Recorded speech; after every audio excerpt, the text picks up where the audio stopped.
حضرت زینب سلام اللہ علیہا ایک کونے میں بیٹھی تھی، پرانے کپڑوں میں ملبوس۔ ایک وہ وقت بھی تھا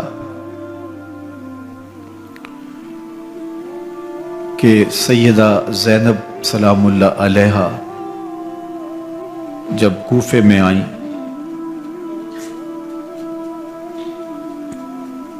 سیدنا علی المرتضیٰ کے زمانے میں ان کے دور خلافت میں دارالخلافہ کوفہ متعین ہوا، تو یہ مدینے سے کوفے آئیں، تو اس وقت کوفے کی معزز خواتین نے ان کا استقبال کیا۔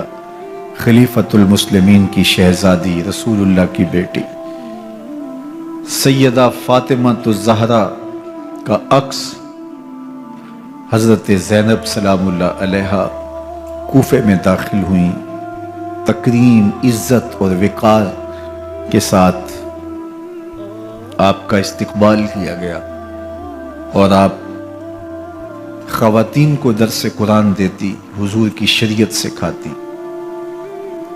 اور آج وہی کوفہ ہے، وہی دیوار و در ہے، اور وہی زینب ہے، اور آج زینب کے ساتھ حسین ابن علی کا کٹا ہوا سر ہے۔ پرانے کپڑوں میں ملبوس حضرت زینب سلام اللہ علیہ آج اسی کوفے میں داخل ہوئی ہیں۔ دارالامارت کے ایک کونے میں تشریف فرما ہے کہ ابن زیاد پوچھتا یہ خاتون کون ہے؟ حضرت زینب خاموش رہی۔ اس نے دوسری مرتبہ پوچھا، آپ پھر خاموش رہی۔ تیسری مرتبہ پوچھا، آپ پھر خاموش رہی۔ پھر ایک لونڈی نے بتایا یہ زینب بنت علی ہیں۔ تو اس کے سامنے حضرت امام حسین کا کٹا ہوا سر پڑا تھا، اور وہ حضرت زینب سے مخاطب ہو کے کہنے لگا کہ اللہ نے تمہیں شکست دی اور یزید بن معاویہ کو فتح عطا کی۔ تو حضرت زینب سلام اللہ علیہا پھر دربار ابن زیاد میں ایک خوبصورت خطبہ عطا کیا۔ زینب بول رہی تھی، لگ رہا تھا مولا کائنات بول رہے ہیں۔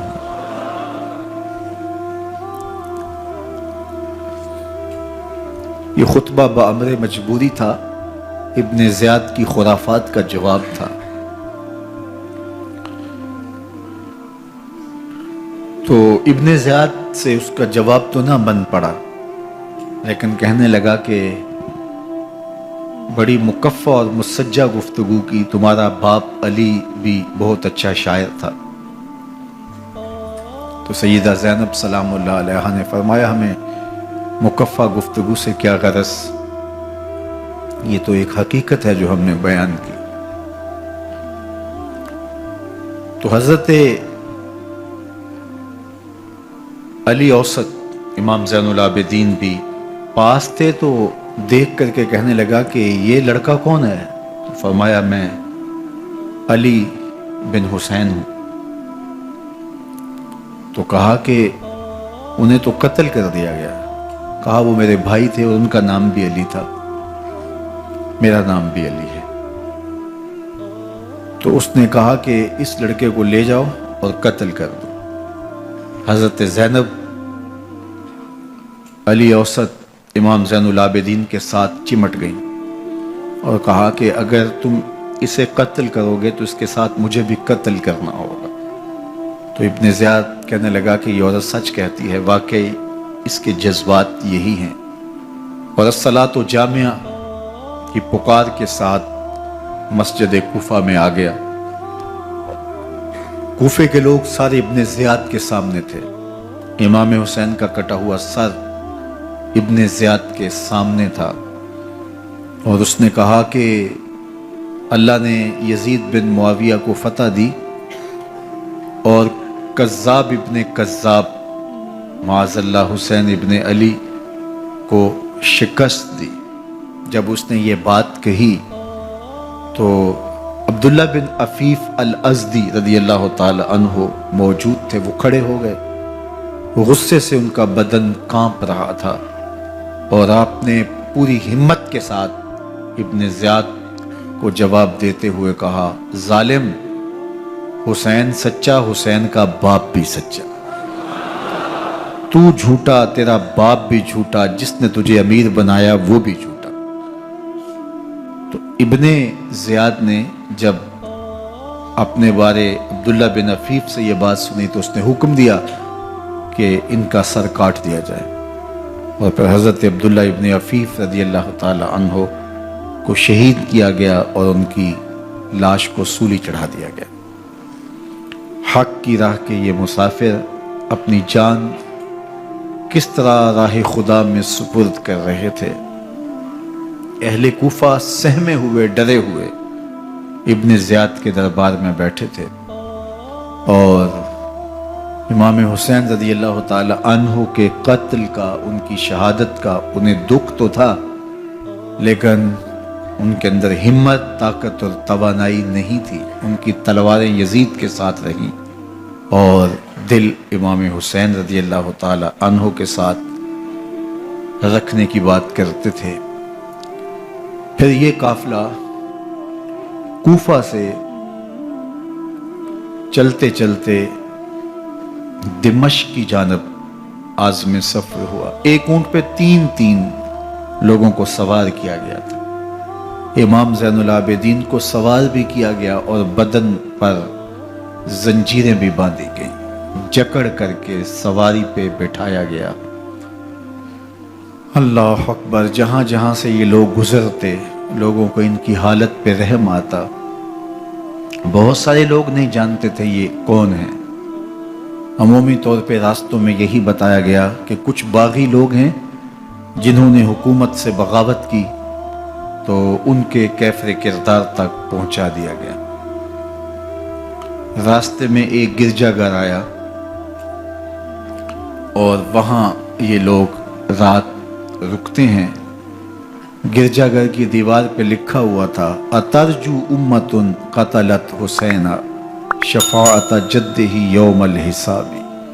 کیا وہ امت جنہوں نے حسین ابن علی کو شہید کیا، قیامت کے دن انہی کے نانے سے شفاعت مانگیں گے؟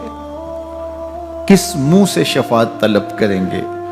اسی حسین ابن علی کے نانا سے، جن کے بیٹے کو، جن کے شہزادے کو، نواسے کو ان لوگوں نے شہید کیا۔ جب یہ تقدس مآب قافلہ دمشق پہنچا تو راستے میں ایک شخص قرآن مجید کی تلاوت کر رہا تھا، اپنے مکان کی چھت پہ بیٹھ کے تلاوت کر رہا تھا، اور یہ قافلہ اس طرح سے گزر رہا تھا کہ شہیدوں کے کٹے ہوئے سر نیزوں کی نوک پہ تھے، اور عصمت شیار خواتین اور امام زین العابدین اونٹوں پہ بندھے ہوئے تھے۔ تو پڑھنے والا تلاوت کر رہا تھا کہ کہف اور رقیم یہ ہماری نشانیوں میں سے بڑی عجیب نشانیاں ہیں۔ تو جب وہ پڑھ رہا تھا تو سر حسین سے آواز آئی، یا تالی القرآن، اے قرآن پڑھنے والا، اصحاب کہف سے زیادہ عجیب قتلی و حملی، میرا قتل کرنا اور نیزے کی نوک پہ چڑھایا جانا۔ یہ قافلہ یزید کے دربار میں پہنچتا ہے۔ یزید بہت خوش ہوا، اور اس نے حضرت امام زین العابدین رضی اللہ تعالیٰ عنہ سے کہا کہ تمہارے باپ نے میری حکومت کے خلاف بغاوت کی اور وہ اپنے انجام کو پہنچے۔ تو آپ نے جواب میں قرآن مجید کی آیات کی تلاوت کی اور اہل بیت کے مناقب اور فضائل بیان کیے۔ سیدہ زینب سلام اللہ علیہ کا ایک خطبہ اہل بیت کی عظمت، مناقب اور فضائل میں یزید کے دربار میں اپنی انوکھی اور البیلی شان رکھتا ہے۔ یزید پہلے تو خوش ہوا، لیکن جب اس نے لوگوں کے چہرے دیکھے تو وہ پریشان ہو گیا، حتیٰ کہ یزید کے دربار میں ایک عیسائی سفیر آیا ہوا تھا، تو اس نے جب کٹے ہوئے سر دیکھے اور خستہ حال سادات کی شہزادیوں کو دیکھا تو اس نے کہا یہ کون لوگ ہیں؟ تو اسے بتایا گیا، تو اس نے بڑے تاسف کا اظہار کیا، کہا کتنے بد نصیب لوگ ہو، ہمارے پاس حضرت عیسیٰ علیہ السلام کے گدھے کا کھر موجود ہے اور ہم اسے بھی عزت کی جگہ پہ رکھے ہوئے ہیں، اور تم کتنے بدبخت ہو، اپنے رسول کے نواسے کو شہید کر دیا۔ بے مروت بے وفا تیرا بھی کیا افسانہ ہے، جس نے اپنی ہی شمع کو گل کیا تو وہ پروانہ ہے۔ تو یزید نے جب لوگوں کے تیور دیکھے اور بدلتے ہوئے حالات دیکھے تو اس نے تاسف کا اظہار کیا اور کہا اللہ برا کرے ابن زیاد کا، وہ امام حسین کو میرے تک پہنچنے دیتا تو میں ان سے اچھا معاملہ کر لیتا۔ کچھ لوگ اس سے یزید کو بری ذمہ قرار دینے کی کوشش کرتے ہیں، لیکن یزید کے اپنے حکم سے سب کچھ ہوا۔ ابن اسیر نے لکھا ہے کہ جب یزید مرا تو ابن زیاد دمشق آ رہا تھا، اس کے ساتھ مسافر بن شریح بھی تھا، تو اچانک وہ کچھ سوچنے لگا، تو مسافر بن شریح نے کہا کہ ابن زیاد میں تمہیں بتاؤں تم کیا سوچ رہے ہو؟ کہا بتاؤ۔ کہا تم یہ سوچ رہے ہو کہ میں نے نواسہ رسول کو شہید کیوں کیا؟ تو کہنے لگا کہ یہ مجھے یزید کا حکم تھا، اور اگر میں نواسہ رسول کو شہید نہ کرتا تو وہ مجھے قتل کر دیتا۔ اور جب مسلم بن عقبہ کو مدینہ المنورہ کی حرمت کو پامال کرنے کے لیے اور حضرت عبداللہ ابن زبیر رضی اللہ تعالیٰ عنہ کی خلافت کے اعلان کے بعد مکہ المکرمہ پر حملے کے لیے جو یزید نے بھیجا، تو اس سے قبل اس نے ابن زیاد کو کہا کہ یہ کام تم کرو، تو ابن زیاد نے جو جواب دیا وہ یہ تھا کہ میں تمہارے کہنے پہ پہلے ہی نواسہ رسول کو شہید کر چکا ہوں، اب نواسہ رسول کو شہید کرنا اور کعبۃ اللہ کی حرمت کو پامال کرنا، یہ دو چیزیں میں جمع نہیں کروں گا، اور اس نے بادشاہ کے حکم کا انکار کر دیا۔ تو یزید نے امام حسین رضی اللہ تعالیٰ عنہ کی شہادت کا حکم دیا تھا ابن زیاد کو، اور یہ دو گواہیاں میں نے ابن زیاد سے آپ کے سامنے رکھی۔ باقی اس کا یہ سیاسی پینترا کہ وہ تعصب کا اظہار کرے، تو قاتل کی پشیمانی مقتول کی اہمیت تو بڑھا سکتی ہے، لیکن قاتل کے دامن سے قتل کا داغ نہیں دھو سکتی۔ تو حضرت امام حسین رضی اللہ تعالی عنہ کا قتل یزید کو اب نظر آ رہا تھا مجھے بہت مہنگا پڑے گا، آخرت تو برباد ہوئی ہی ہوئی، دنیا بھی میں نے برباد کر لی اور میری حکومت بھی مستحکم نہیں رہ سکے گی۔ تو اب اس نے یہ کہنا شروع کر دیا کہ خدا برا کرے ابن مرجانہ کا کہ وہ راستہ دے دیتا اور امام حسین کو میرے تک پہنچ دیتا۔ حضرت امام زین العابدین سے اب وہ لجاجت کرنے لگا اور کہنے لگا کہ حضرت آپ کچھ ارشاد فرمائیے۔ تو آپ نے تین چیزیں ارشاد کی۔ آپ نے فرمایا ایک تو ہمیں خیریت سے مدینے بھیج دو، اور دوسری بات کہ قاتلان حسین کو ان کے کیفر کردار تک پہنچاؤ، اور تیسری بات مجھے دمشق کی جامعہ مسجد میں خطبہ جمعہ کی اجازت دو۔ اس نے کہا کہ خطبہ جمعہ کی اجازت بھی دیتا ہوں، آپ کو خیریت سے مدینہ المنورہ بھی روانہ کر دیا جائے گا، لیکن قاتلان حسین کو کیفر کردار تک پہنچانا یہ میرے بس میں نہیں ہے، یہ ممکن نہیں ہے۔ اب مجھے بتائیے حاکم وقت ہو اور اتنا بڑا سانحہ اور واقعہ ہو گیا ہو تو وہ وہیں کھڑے کھڑے معذرت کر لے کہ یہ اس بات کو رہنے دو، تو اس کا مطلب سمجھنے میں کسی بھی باشعور شخص کو دیر نہیں لگتی۔ اسے چاہیے تھا کہ وہ کہتا کہ میں اس کی تحقیق کروا کے جو بھی مجرم ہے وہ کیفر کردار تک پہنچے گا، اور آپ نہ بھی کہتے تو یہ میں کرتا چونکہ میں حاکم وقت ہوں، لیکن اس نے فوراً کہا کہ یہ ممکن نہیں ہے، تو اس کا مطلب کیا کہ مجرم میں خود ہوں، تو میں اس سے جو ہے وہ بچنا چاہتا ہوں۔ تو اس نے حضرت امام زین العابدین کو کہا 2 شرطیں تو قبول ہیں، لیکن یہ تیسری شرط قبول نہیں ہے اور یہ ممکن نہیں ہے۔ تو یہ واضح اس بات کا اشارہ ہے کہ یزید کے حکم سے، اس کی منشا سے اور اس کے کہنے سے حضرت امام کو شہید کیا گیا، اور اس نے حضرت امام حسین رضی اللہ تعالی عنہ کے مبارک لبوں پر چھڑیاں بھی ماری اور آپ کے دانتوں پر ضربیں لگائیں چھڑیوں کی۔ وہ تو ایک صحابی وہاں موجود تھے جو کھڑے ہو گئے، انہوں نے کہا ارفع ھذا القدیب عن ھاتین الشفتین، ان ہونٹوں سے چھڑی ہٹا لے، میں نے ان آنکھوں سے رسول اللہ کو یہ ہونٹ چومتے ہوئے دیکھا ہے۔ جس طرح ابن زیاد کے دربار میں ہوا تو یہاں بھی ہوا۔ اللہ اکبر۔